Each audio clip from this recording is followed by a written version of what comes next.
आपने मुझे मान संख्या 27 चिकित्सा एवं स्वास्थ्य, मान संख्या 28 चिकित्सा एवं शिक्षा में बोलने का मौका दिया, इसके लिए धन्यवाद। और हमारे पार्टी के नेता का भी मैं धन्यवाद देना चाहता हूं। माननीय सभापति महोदय, 11 फरवरी को जब राजस्थान विधानसभा का बजट आया था, जब प्रदेश के हर व्यक्ति को उम्मीद थी कि चिकित्सा के अंदर ऐसी घोषणाएं होगी कि जहां जहां क्षेत्र के अंदर पीएससी, सीएससी, उप स्वास्थ्य केंद्र जनसंख्या के हिसाब से या दूरी के हिसाब से मांग है, वो मांग पूरी की जाएगी। आपने, आपके अधिकारियों ने, जिला कलेक्टर ने, कई मंत्री घूमे, मांगे लिए, कहाँ उपयोग हॉस्पिटल कौन ना कहा नहीं है, लेकिन वो खाली कागजों के अंदर रह के एक भी ऐसी हॉस्पिटल ऐसी नहीं है जो बजट घोषणा के अंदर चिकित्सा को लाभ पहुंचा सके। आज भी प्रदेश की जनता पूर्ववर्ती सरकार को याद कर रही है, जिन्होंने चिकित्सा के अंदर ऐसे ऐसे कार्य किए, जिस तरह से धारीवाल जी कह रहे थे कोरोना को लेके, जो 2 साल का कोरोना चला था ना, उस कोरोना को लेके राजस्थान का ऐसी व्यवस्था हुई थी। दूसरे स्टेट वाले भी यहाँ पे आए थे, उसको देखने एक मॉडल के रूप के अंदर कोरोना का काम जो भीलवाड़ा के अंदर काम हुआ था। और भी कई जगह कोरोना की जो सुविधा हुई, चाहे ऑक्सीजन गैस की हो, चाहे हॉस्पिटल की कोई भी दवाई हो या कोई भी मरीज का इलाज हो, रात दिन काम किया। पूर्ववर्ती सरकार ने जो चिरंजीवी योजना, मुख्यमंत्री चिरंजीवी योजना, जो बहुत ही ऐतिहासिक योजना घोषित हुई थी, उसका नाम बदल दिया गया। उस मुख्यमंत्री चिरंजीवी योजना में किसी नेता का नाम तो था नहीं। 25 लाख रुपए की चिरंजीवी योजना थी। वो आम आदमी के जेब के अंदर 25 लाख रुपए का कार्ड दे दिया था, तो आप जाओ हॉस्पिटल में इलाज कराओ। आज किसी का परिवार में कोई बीमार होता है, कोई 25 लाख की सूटकेस लेके नहीं जाता ऑपरेशन कराने के लिए, लेकिन पूर्ववर्ती सरकार ने 25 लाख का कार्ड दे दिया था। मैं इसलिए कह रहा हूँ, मेरी मदर का हार्ट का ऑपरेशन कराया, उस स्टैंड बिठाने थे, चिरंजीवी योजना हुई, उसके पहले की बात कह रहा हूँ। उसमें 1 लाख रुपए तो जाते उन्होंने जमा करा दिए, फिर 2 स्टैंड बिठाए और 3 लाख रुपए डिस्चार्ज होते टाइम पहले पैसा दो, उसके बाद डिस्चार्ज होगा। आज 25 लाख रुपए का इलाज हो रहा था, सूट कार्ड लेके जा रहा था, आज वो 25 लाख तो इलाज फ्री कराने के लिए योग्य था, लेकिन आपने गरीबों की नहीं सुनी। आज 3-4 लाख रुपए जो लगते हैं, जो मेरे लगे, गरीब के लगते तो मकान बेचता, ब्याज से पैसे लेके आता, लेकिन आपको उसे भामाशाह का नाम देके उस योजना को 5 लाख रुपए कर, उस योजना को करीब आप खत्म करे हो। मैं इसमें एक बात और कहना चाहता हूँ, जिस तरह से चिरंजीवी बीमा योजना, इसमें जो गरीबों का तो इलाज वैसे उनका तो होता ही भामाशाह का, लेकिन 850 रुपये के बीमा योजना के अंदर जो जिसका टाइम पूरा हो जाता है, उस टाइम पूरा होने पे कोई गरीब आदमी उसका इंश्योरेंस वापस कराने के लिए भूल जाता है या चूक हो जाती है, उसको घर में तकलीफ हो जाती है हार्ट की वगैरह की, तो उसको अपडेट होने में 3 महीने लगते हैं। ऐसी स्थिति के अंदर सरकार को चाहिए इसका कोई रास्ता निकाले कि जैसे उसका इंश्योरेंस का पैसा जमा होए, हाथों हाथ अपडेट हो जाए। हालांकि इसका एक रास्ता तो निकाल रखा है कि आप कलेक्टर के पास जाओ और हॉस्पिटल प्रबंधक जो भी हॉस्पिटल का टाइप करके इस तरह से हो जाए, लेकिन बहुत ही कम मतलब ऐसे सक्सेस होते हैं।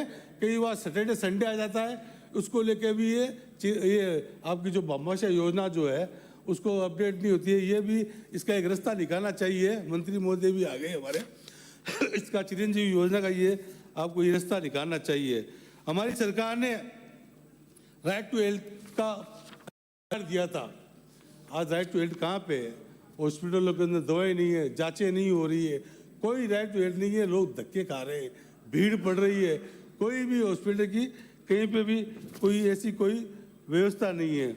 मैं आपको ये कहना चाहता हूँ, जिस तरह से RMRH की मीटिंग हर हॉस्पिटलों के अंदर 1 महीने में करने अनिवार्य है, लेकिन उप जिला चिकित्सा केंद्र में ADM मीटिंग लेते हैं, CSC के अंदर एसडीएम मीटिंग लेते हैं, 2-2 साल हो गए कई मीटिंग मंत्री जी नहीं हो रही है। RMRS की मीटिंग नियम अनुसार होगी, उसमें बजट पास होता है, विधेयक भी जाता है और सरकार की बनाई कमेटी भी बैठती है। बिना बजट पास किए हॉस्पिटल के अंदर पैसा खर्च हो रहा है, तो ये बहुत ही नियम विरुद्ध हो रहा है इस सरकार में। मैं आपको ये बताना चाहता हूँ, जब आपकी भारतीय जनता पार्टी सरकार बनती है तो हर चीज आप PPP मोड पे प्राइवेट सेक्टर के अंदर आप इसको दे देते हो। पता नहीं क्यों आपको काम करने के अंदर कोई बोझ लगता है।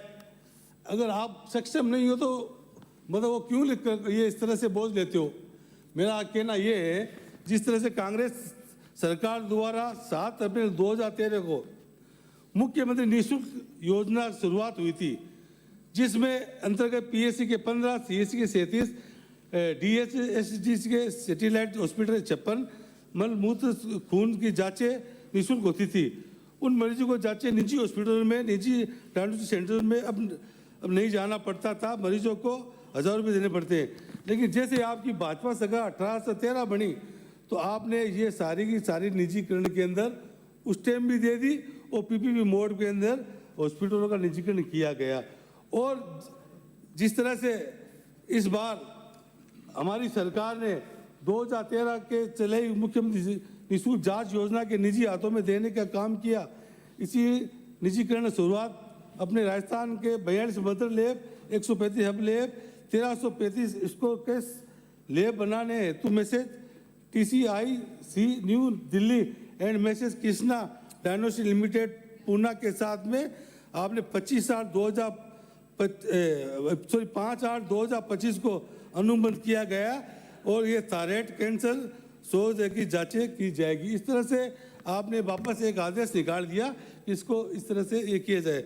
मोदी ये शोध तरह की जांचें राजकीय चिकित्सा में भी होना, अतिरिक्त मशीनें लगाकर सरकार द्वारा राजकीय चिकित्सा में तैनात कर टेक्नोलॉजी द्वारा कराई जा सकती थी, परंतु आपकी सरकार के मन से हमेशा निजीकरण को बढ़ावा देने की रही है। अतः आप सरकार से अनुरोध है कि कोई खत्म करके राजकीय चिकित्सा में अतिरिक्त मशीनें लगा के मुख्यमंत्री निःशुल्क चिकित्सा योजना ये कराई जाए, ताकि ये PPP मोड के अंदर आप जो देते हैं ना योजनाएं, ये सब बंद होए, उसकी सभी को सुविधा मिले।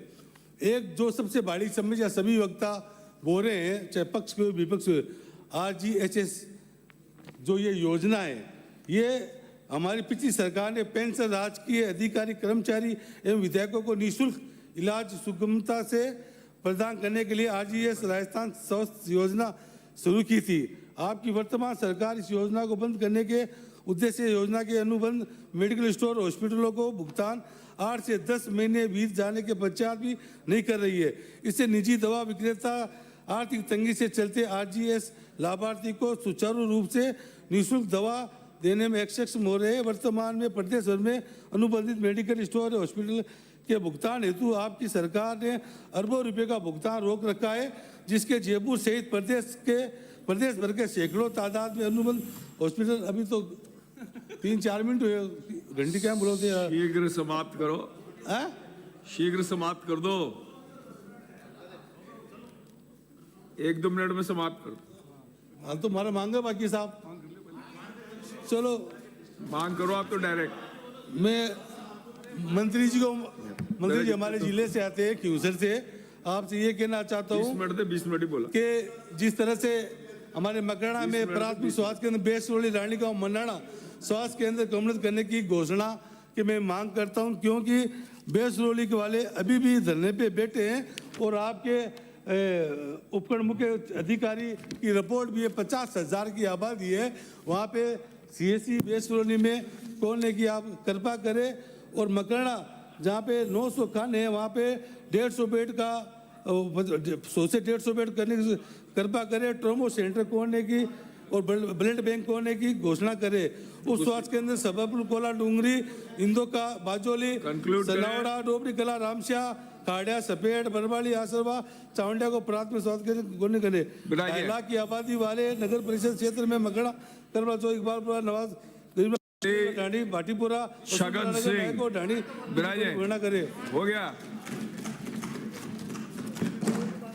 माननीय मेडिकल कॉलेज सराय महोदय, बंद करें कि आपने मुझे मांग संख्या 27 चिकित्सा एवं स्वास्थ्य, मांग संख्या 28 चिकित्सा शिक्षा पर बोलने का अवसर दिया, इसके लिए धन्यवाद।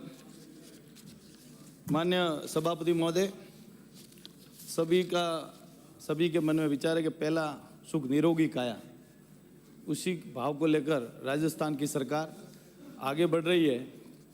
और जैसा कि चौमू से आने वाली माननीय सदस्य ने एक सवाल करा था कि प्राइवेट हॉस्पिटल में डिलीवरी